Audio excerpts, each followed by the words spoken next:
Hi, everybody. Welcome to a new edition of Let's Talk About Education with Antonio Corrales. We have heard many times about the potential impact that music education may have on students' life. We have heard about the intrinsic characteristics that a student who study music may end up having throughout their life and their careers. But what does it mean to instruct students every day musical education and change their life for good? Well, today we have the honor to have with us Adriana Linares, who is a really good friend and somebody who has dedicated her life to instruct musical education to little kids, teenagers, and adults. Adriana, thank you so much for being with us today. Thank you for having me. Yeah, from Philadelphia. Well, welcome to the show. Why don't we start by letting you introduce yourself to the audience and kind of letting them know how do you get to where you are in your career? Sure. So my name is Adriana Linares. Originally from Venezuela. I went to the same high school that Antonio went, Emil Friedman School of Music school. They had a wonderful academic and musical program where everything is sort of integrated into a whole community. The idea that a holistic education, it's a great way to go about raising your children, and sports and community sense and music and academics all in one. So I grew up with that environment.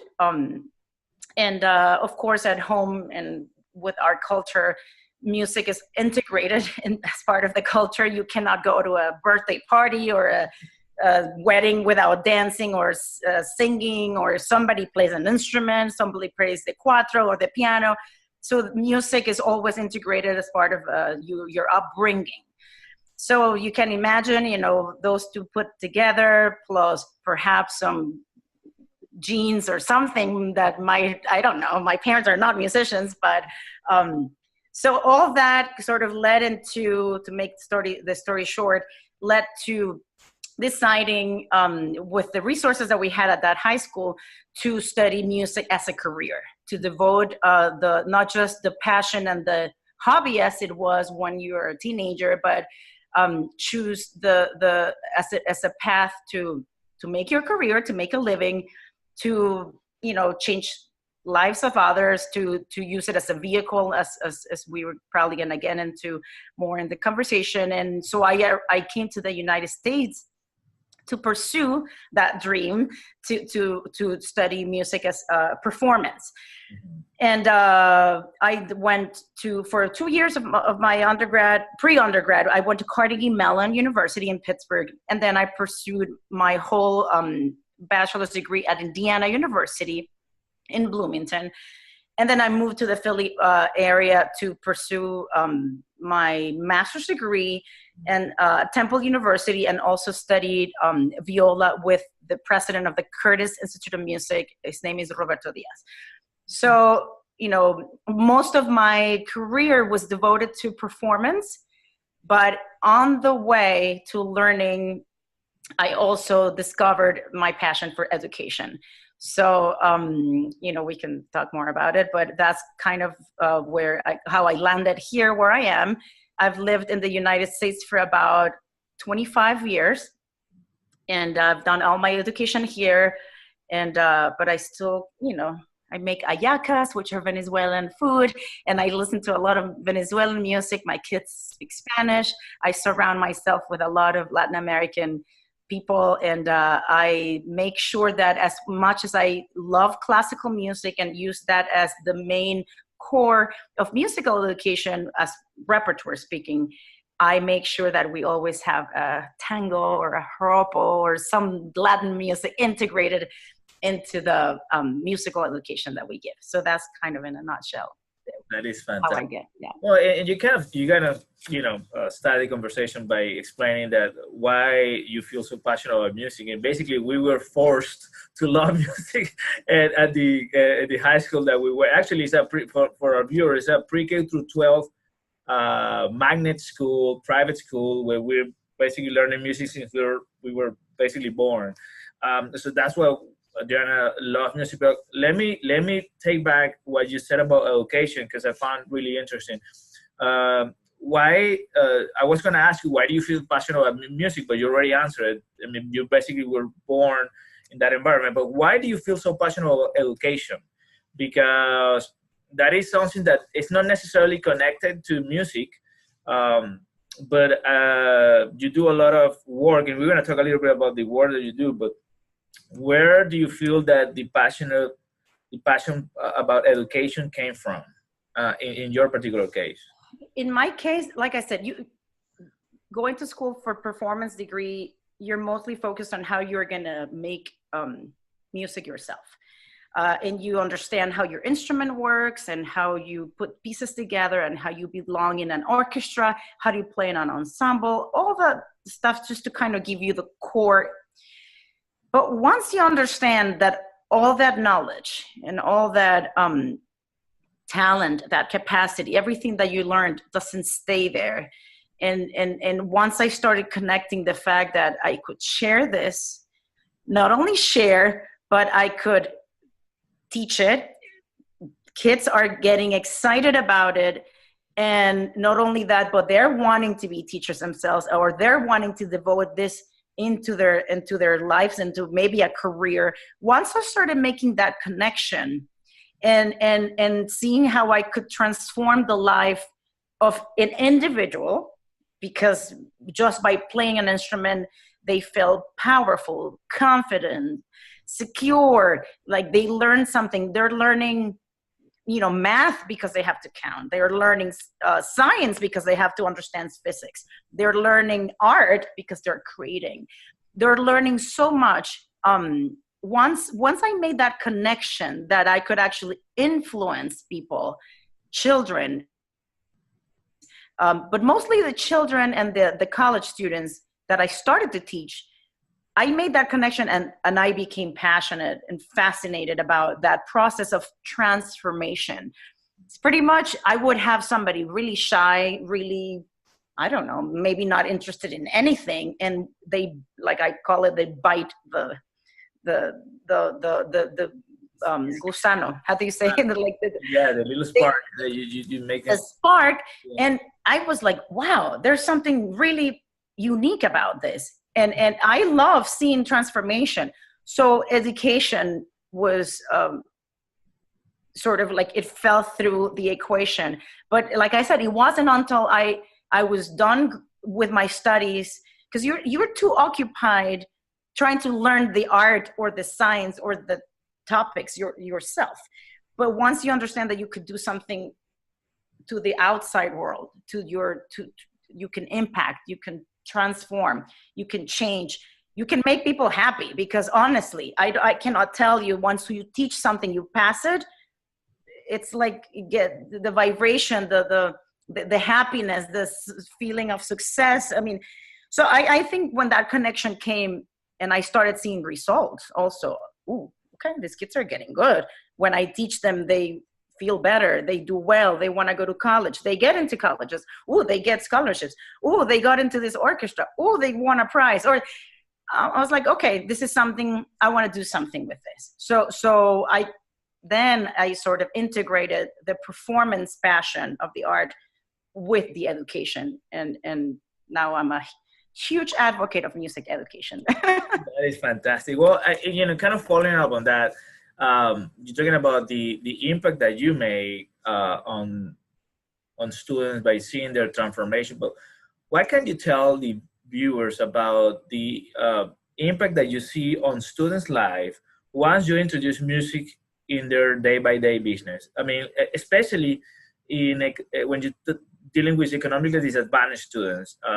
What type of changes you have seen in those students that you have made them become proficient in music in other different aspects of their life? I don't know, academics, interpersonal relationships, etc. What type of positive changes you have seen in students once you make them proficient in music, or once you introduce them to music education? Right. There are many levels of impact, and there are, fortunately, nowadays, more studies, more articles, and more research that has been done to prove that the minute the child or people in general are exposed to music. Mm-hmm. Not only music as a way to listen or enjoy, but being able to play an instrument. So to sum it up in 2 words, when you play an instrument, there are fireworks in your brain happening. And so I'll talk about a little bit of the brain development. Because of what the parts of the brain that are activated when you're multitasking, you're reading, you're feeling, you're hearing, you're watching, you're using muscle memories, that it's fireworks in your brain. So to be concrete, it has been proven, at least in studies, but I'll talk more about my personal experience. Once you expose children to playing an instrument, all the subjects like language, math, especially those two, you see a correlation between the students playing an instrument and the students that are doing successfully in all those academic subjects. I cannot tell you, from the high school students that I have, they are the number one in their high school. They do all this AP classes and they get into Harvard. My student got into MIT on Saturday. My concertmaster got into Harvard. My top students get into Georgia Tech. Even if they don't decide to do music as a career, the benefit, the academic benefit, just because of the activity in the brain. Right. So that's kind of a general thought on that aspect. Now, more practical, there's some sort of structure that you have to follow when you play an instrument that you carry out when you have to do academic work, which is just like any discipline, budgeting time, managing problem solving, figuring something out, just with the idea of, for example, putting an orchestra project together.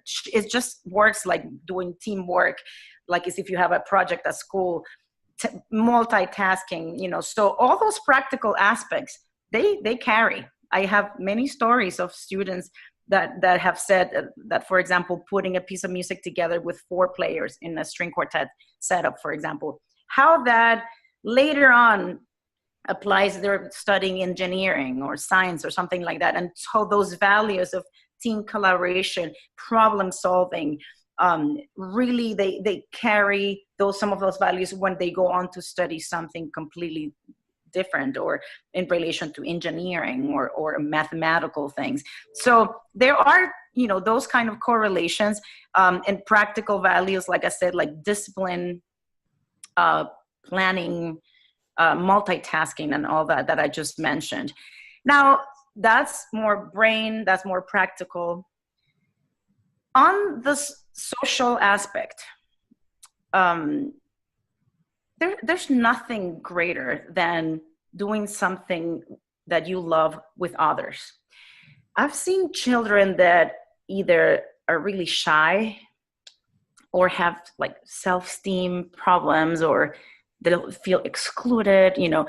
I've seen how music, the camps that we do, the youth orchestra programs that we have, how music brings people together, and they, some of these children may not feel identified playing soccer or doing the cheerleader team, whatever else there's out there in the schools, but somehow they find their language and their voice in music.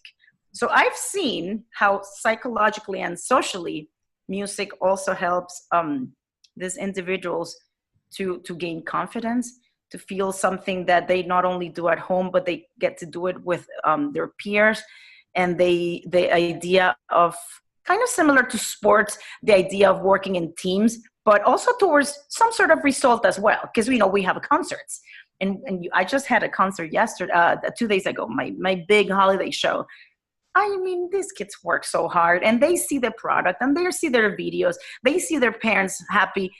So this psychological, social aspect, it just brings so much joy, sense of satisfaction to them. I mean, I know I'm giving you a lot of information here, but that's pretty good. That's to me, it's one of the most satisfying one, to see a smile, somebody that you say, you know, we have now with my organization, we have a program where we go on Thursdays to these communities that have very, very little means. And we gave them violins, and we are now teaching them how to hold the instrument and how to close the case, open the case, carry the violin case, and know that they instruments got donated so that they could have the opportunity to learn.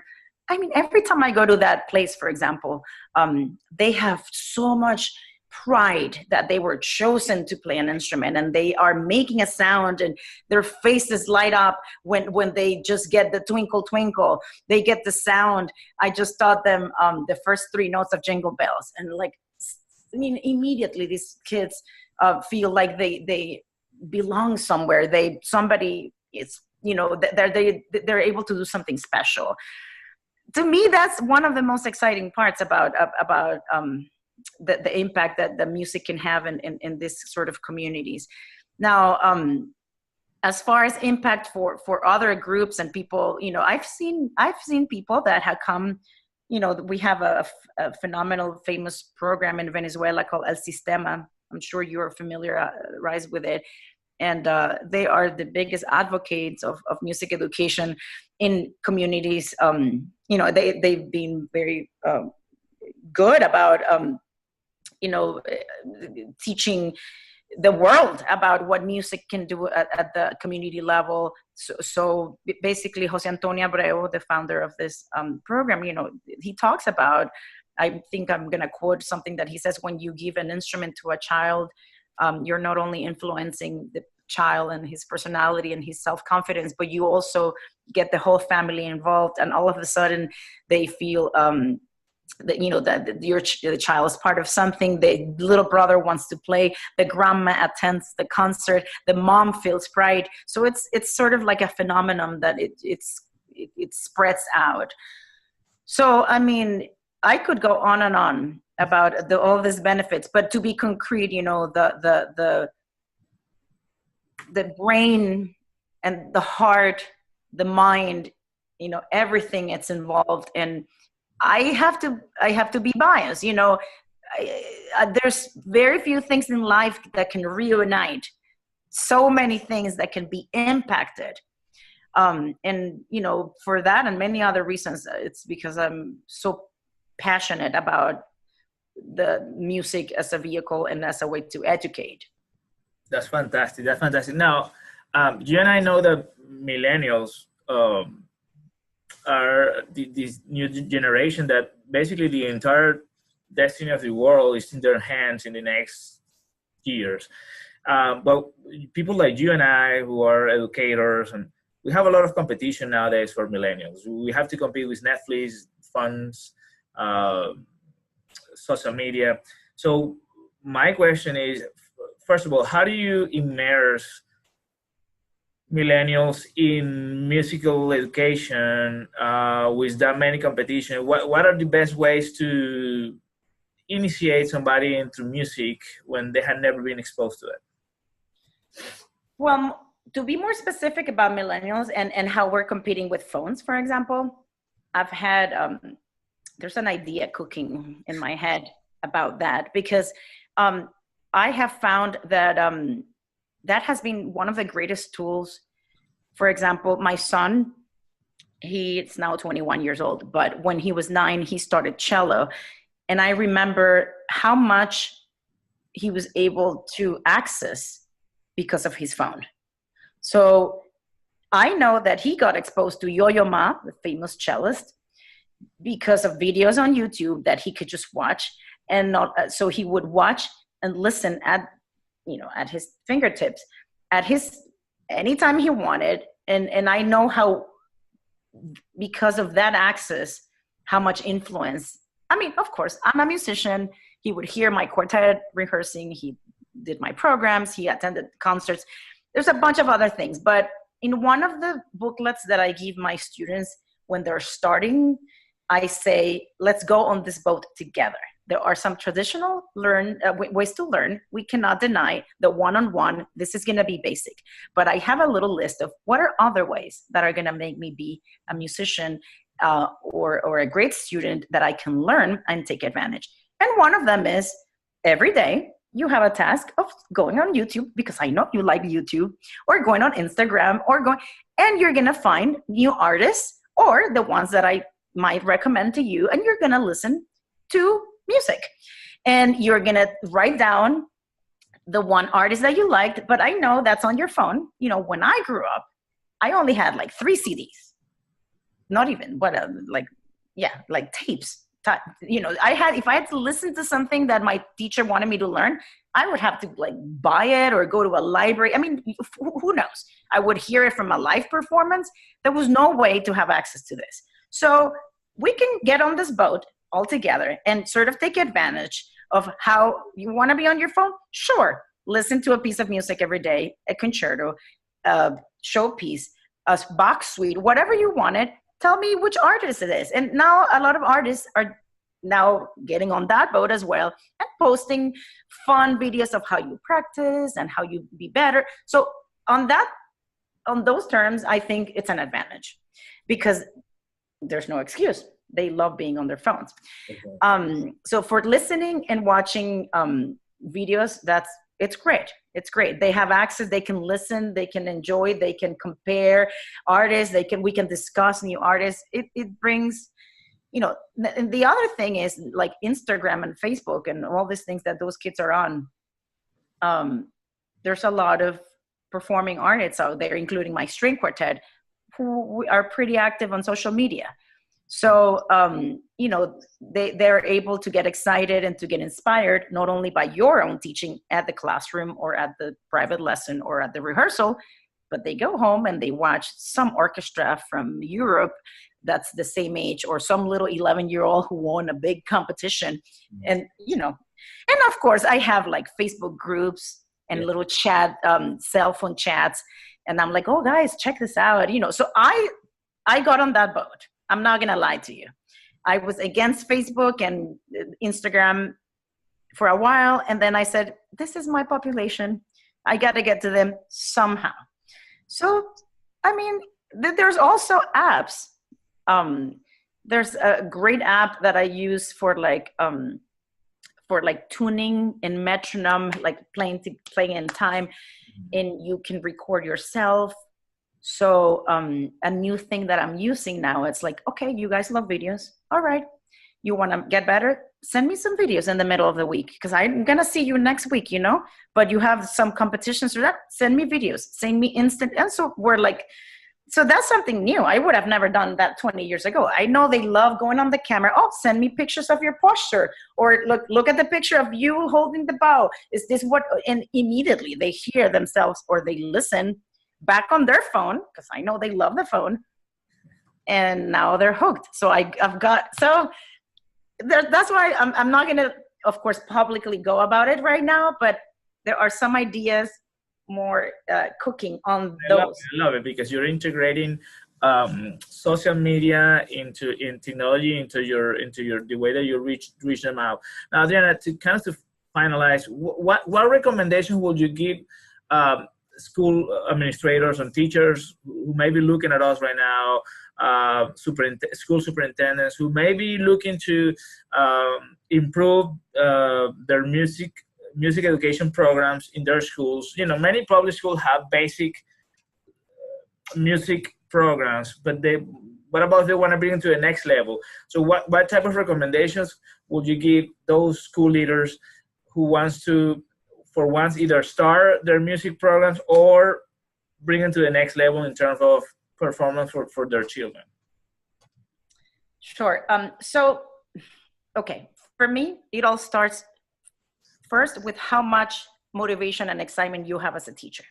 I've had the privilege to do courses for music educators in the public school system, where the biggest hit of the program or of the 40-hour course has been how to give you the energy and the motivation that you need as a person, so that could become contagious. Mm-hmm. If you are excited and you believe that what you are doing impacts, helps, transforms, all those other good things that we talked about, if you believe that and you yourself can transmit that through your teaching, then everything else is the consequences of that.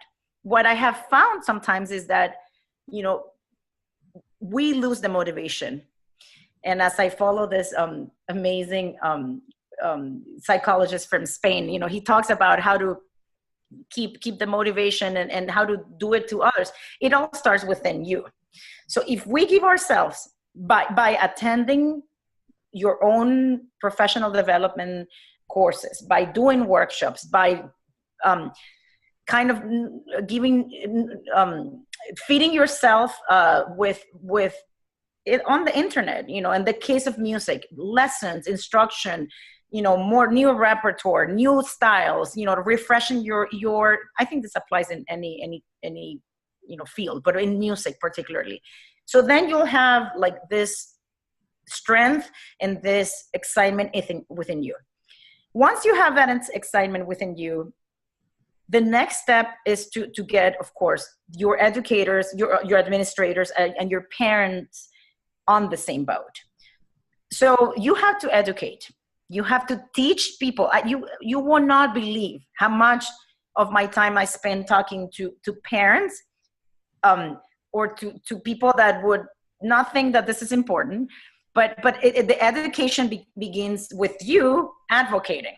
So practical advice. Well, if you're a music educator and you want to strengthen your music program, you show your best kids in events, in you know, the school events or administrator events. You show them on a quartet or like duo, so people can see what's happening. You have to be visible. So number two, of course, advocate for how the one kid that started playing an instrument, how their grades changed, how their development took off, and show back up with articles. There are thousands of articles out there that prove this correlation, and believe in it. And because once you believe in it and you get that strength, it is contagious. I could be telling you right now, my arepas, which is Venezuelan food, are the best, you know, and I think, wow, when I taste it, it's so delicious. If I say it and I believe that when I taste it is delicious, you will believe it. But it has to start from you. So once you connect with your administrators and your parents' body, that you have them on your back, and they see that you know, it takes time. You have to be patient and you have to educate. You have to show, advocate, be out, be present, go, you know, it's hard to summarize this answer, but you know, when I give these courses, there's a chapter on how you can, you know, how you're going to host events and make your kids visible, how you're going to tell the parents, you know, how they're track the improvement. There are some studies that have tracked once they started music education programs, or like violin, how their science and their math and SAT scores went up. And so find those articles, find those evidence, and sell it to your student body and to your administrators. But you have to go about it. And it takes time, but it is possible. You know, that I mean, it's hard to describe it in such a short time, but no, but you make sense, because it basically is believing in what you can do, and actually, you know, using the evidence and proving that such a program can be effective on students' life. And then I want to thank you for your time today. You've been awesome. So nice to see you. Folks out there, remember that we have this video and many others in Antonio Corrales' YouTube channel. Let's talk about education with Antonio Corrales, and Sterling Evaluation and Assessment.com. Please help somebody today, and see you next time. Thank you. Thank you for having me. Absolutely.